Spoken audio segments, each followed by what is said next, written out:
প্রিয় দর্শক, জীবন চলে গেলেও এই 3টি জিকিরের আমল প্রতিদিন করা ছাড়বেন না। হ্যাঁ প্রিয় দর্শক, আজকের ভিডিওতে জিকিরের ফজিলত এবং এমনই 3টি জিকিরের ওজিফা আপনাদেরকে জানিয়ে দিব।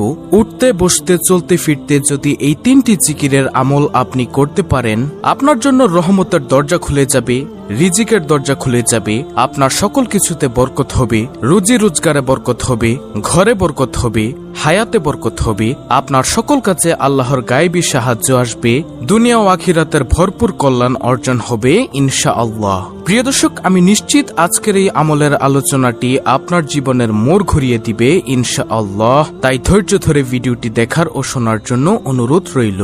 প্রিয় দর্শক, এখন আপনি বলতে পারেন যে জীবন চলে গেলেও এই আমল আমরা কিভাবে করব? দর্শক, এটি হলো একটি কথার কথা।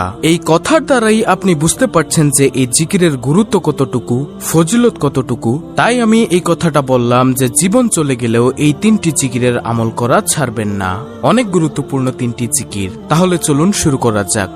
আব্দুল্লাহ ইবনে বুসর রাদিয়াল্লাহু আনহু থেকে বর্ণিত আছে, এক লোক বলল, হে আল্লাহর রাসূল সাল্লাল্লাহু আলাইহি ওয়াসাল্লাম, আমার জন্য ইসলামী শরীয়তের বিষয়াদি অতিরিক্ত হয়ে গেছে, সুতরাং আমাকে এমন একটি বিষয় জানান যা আমি মজবুতভাবে আমল করতে পারি। তখন নবীজি সাল্লাল্লাহু আলাইহি ওয়াসাল্লাম বললেন, সর্বদা তোমার জিহ্বায় যেন আল্লাহ তাআলার জিকিরের দ্বারা সিক্ত থাকে। হাদিসটি রয়েছে তিরমিজি শরীফে, হাদিস নম্বর 3375। অর্থাৎ তুমি সদা সর্বদা আল্লাহর জিকির করবে। আবার তিরমিজি শরীফের 3376 নম্বর হাদিসের বর্ণনায় আবু সাঈদ আল খুদরি রাদিয়াল্লাহু আনহু থেকে বর্ণিত আছে, রাসূলুল্লাহ সাল্লাল্লাহু আলাইহি ওয়াসাল্লামকে প্রশ্ন করা হলো, কিয়ামতের দিন আল্লাহ তাআলার নিকট বান্দাদের মধ্যে কে সর্বোত্তম হবে? নবীজি ফরমালেন, আল্লাহ তাআলার অধিক পরিমাণে জিকিরকারীগণ।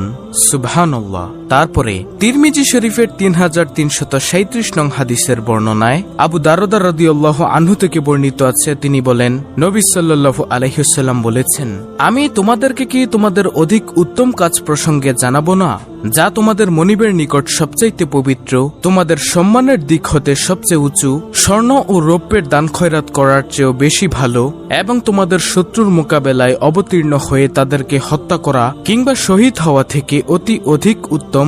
তখন সাহাবারা বললেন, হ্যাঁ। নবীজি সাল্লাল্লাহু আলাইহি ওয়াসাল্লাম বললেন, সেটা হলো আল্লাহ তাআলার জিকির। এই হাদিসে নবী করিম সাল্লাল্লাহু আলাইহি ওয়াসাল্লাম আল্লাহর জিকিরের 5টি ফায়দা ও শ্রেষ্ঠত্ব বয়ান করেছেন। সেগুলো হলো, নম্বর 1, জিকির হলো সর্বোত্তম আমল। 2, জিকির আল্লাহর কাছে সবচেয়ে পবিত্র আমল। 3, আল্লাহর জিকিরের ফলে সম্মান বৃদ্ধি পায়। 4, জিকির করা স্বর্ণরূপা দান করার চাইতেও উত্তম। 5, জিকির করা জিহাদে শহীদ হওয়ার চেয়েও ভালো। এই হাদিসের শেষে হযরত মুয়াজ ইবনে জাবাল রাদিয়াল্লাহু আনহু বলেন, আল্লাহ তাআলার শাস্তি থেকে মুক্তি পাওয়ার জন্য আল্লাহ তাআলার জিকিরের তুলনায় অগ্রগণ্য কোনো জিনিস নেই। অর্থাৎ যে যত জিকির করবে সে তত বেশি আল্লাহর আযাব গজব থেকে দূরে থাকবে। কিয়ামতের দিন অধিক জিকিরকারীগণ সবার আগেভাগে জান্নাতে অগ্রসর হয়ে যাবে। সুবহানাল্লাহ। জিকিরের ব্যাপারে সবচেয়ে সুন্দর হাদিসটি হলো বুখারী শরীফের 6408 নম্বর হাদিসের বর্ণনা। আবু হুরায়রা রাদিয়াল্লাহু তাআলা আনহু থেকে বর্ণিত, তিনি বলেন, আল্লাহর একদল ফেরেশতা আছেন যারা আল্লাহর জিকিরেরত লোকদের খোঁজে পথে পথে ঘুরে বেড়ান। যখন তারা কোথাও আল্লাহর জিকিরেরত লোকদের দেখতে পান, তখন ফেরেশতারা পরস্পরকে ডাক দিয়ে বলেন, তোমরা আপন আপন কাজ করার জন্য এগিয়ে আসো। তখন তারা তাদের ডানাগুলো দিয়ে সেই লোকদের ঢেকে ফেলেন নিকটবর্তী আকাশ পর্যন্ত। তখন তাদের প্রতিপালক তাদেরকে জিজ্ঞাসা করেন, আমার বান্দারা কি বলছে? তখন তারা বলেন, তারা আপনার পবিত্রতা বর্ণনা করছে, তারা আপনার শ্রেষ্ঠত্বের ঘোষণা দিচ্ছে, তারা আপনার গুণগান করছে এবং তারা আপনার মহত্ব প্রকাশ করছে। তখন আল্লাহ তাআলা জিজ্ঞাসা করেন, তারা কি আমাকে দেখেছে? তখন ফেরেশতারা বলবে, হে আমার প্রতিপালক, আপনার শপথ, তারা আপনাকে দেখেনি। তিনি বলবেন, অর্থাৎ আল্লাহ তাআলা বলবেন, আচ্ছা তবে যদি তারা আমাকে দেখত? তারা বলবেন, অর্থাৎ ফেরেশতারা বলবেন, যদি তারা আপনাকে দেখত তবে তারা আরো অধিক পরিমাণে আপনার ইবাদত করত, আরো অধিক আপনার মহত্ব ঘোষণা করত, আরো অধিক পরিমাণে আপনার পবিত্রতা বর্ণনা করত। সুবহানাল্লাহ। বর্ণনাকারী বলেন, আল্লাহ তাআলা বলবেন, তারা আমার কাছে কি চায়? তারা বলবে, অর্থাৎ ফেরেশতারা বলবে, তারা আপনার কাছে জান্নাত চায়। তিনি জিজ্ঞাসা করবেন, অর্থাৎ আল্লাহ তাআলা জিজ্ঞাসা করবেন, তারা কি জান্নাত দেখেছে? ফেরেশতারা বলবেন, না। আপনার সত্তার কসম হে রব, তারা তা দেখেনি। তিনি জিজ্ঞাসা করবেন, অর্থাৎ আল্লাহ জিজ্ঞাসা করবেন, যদি তারা দেখত তবে তারা কি করত? তারা বলবে, অর্থাৎ ফেরেশতারা বলবে, যদি তারা তা দেখত তাহলে তারা জান্নাতের আরো অধিক লোভ করত, আরো বেশি চাইত এবং এর জন্য আরো বেশি বেশি আকৃষ্ট হতো। আল্লাহ তাআলা জিজ্ঞাসা করবেন, তারা কি থেকে আশ্রয় চায়? ফেরেশতাগণ বলবেন, জাহান্নাম থেকে। তিনি জিজ্ঞাসা করবেন, তারা কি জাহান্নাম দেখেছে? তারা জবাব দিবে, আল্লাহর কসম হে প্রতিপালক, তারা জাহান্নাম দেখেনি। তিনি জিজ্ঞাসা করবেন, যদি তারা তা দেখত তখন তাদের কি হতো? তারা বলবে, যদি তারা তা দেখত তাহলে তারা তা থেকে দ্রুত পালিয়ে যেত এবং একে অত্যন্ত বেশি ভয় করত। তখন আল্লাহ তাআলা বলবেন, আমি তোমাদের সাক্ষী রাখছি, আমি তাদের ক্ষমা করে দিলাম। তখন ফেরেশতাদের একজন বলবে, তাদের মধ্যে অমুক ব্যক্তি আছে যে তাদের অন্তর্ভুক্ত নয়, বরং সে অন্য কোনো প্রয়োজনে এসেছে। আল্লাহ তাআলা বলবেন, তারা এমন উপনিবেশকারী যাদের মজলিসে উপনিবেশকারী বিমুখ হয় না। সুতরাং যারা কোনো মজলিসে আসে না বরং অন্য কাজে আসে এবং মজলিসের পাশে বসে, তাদেরকেও আল্লাহ তাআলা ক্ষমা করে দিবেন। সুবহানাল্লাহ। সুতরাং যারা মসজিদে এসে দাঁড়িয়ে থাকেন, মাহফিলে এসে দাঁড়িয়ে থাকেন, তাদের উচিত যে কোনোভাবে বসে যাওয়া, তাহলে আল্লাহ তাআলা ক্ষমা করে দিবেন।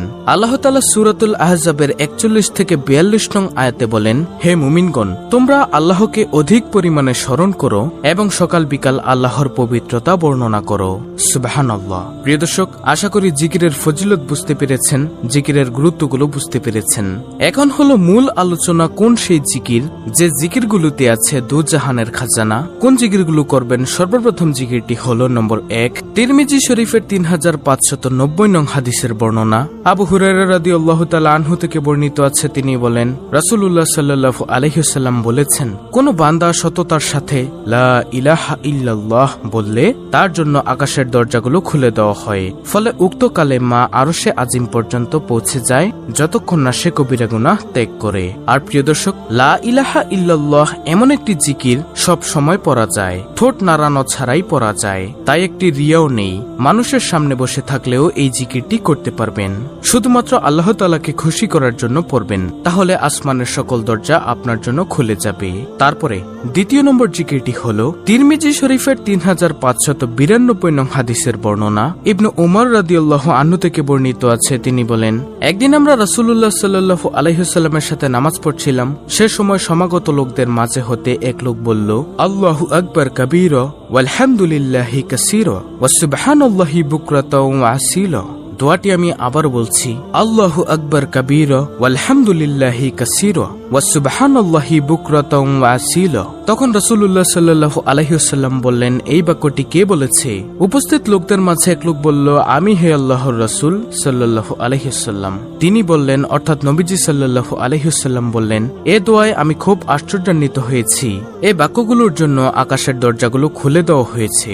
ইবনে উমর রাদিয়াল্লাহু তাআলা আনহু বলেন, রাসূলুল্লাহ সাল্লাল্লাহু আলাইহি ওয়াসাল্লামের কাছে আমি এই কথা শোনার পর থেকে কখনো তা পাঠ করা পরিহার করিনি, অর্থাৎ এই দোয়াটি পাঠ করা পরিহার করিনি।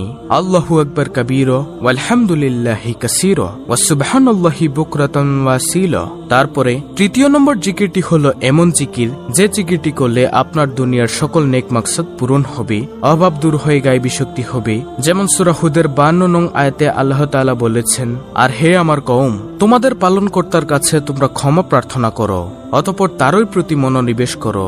আসমান থেকে তোমাদের উপর বৃষ্টিধারা প্রেরণ করবেন এবং তোমাদের শক্তির উপর শক্তি বৃদ্ধি করবেন। তোমরা কিন্তু অপরাধীদের মতো বিমুখ হইও না। সুতরাং যে কোনো কাজে মনে মনে ইস্তেগফার পড়ুন, সে কাজে আর ক্লান্তি অনুভব হবে না, কারণ আল্লাহ তাআলা শক্তি বাড়িয়ে দিবেন।